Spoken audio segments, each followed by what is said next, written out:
Dan dari keterangan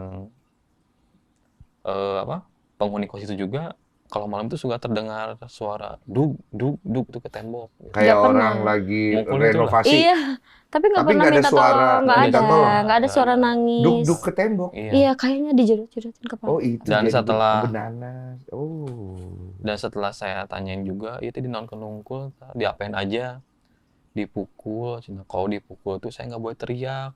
Kalau teriak aja makin disiksa. makin Oh, keras. jadi nyambung tuh duk-duk itu Iya. suara si Iya. Yupi Iya. dijedotin, tapi dia diem. Dia diem. nggak sampai akhirnya Dia diem. cuman kalau dipukul, gitu doang juga. Kenapa? Sama disiksa juga makin parah sampai akhirnya nggak ngeluarin suara karena makin Karena udah sering juga. karena sering dan takut Iya, juga, takut makin terus disiksa gitu. Jadi setiap dipukul itu dia nggak ngeluarin suara gitu.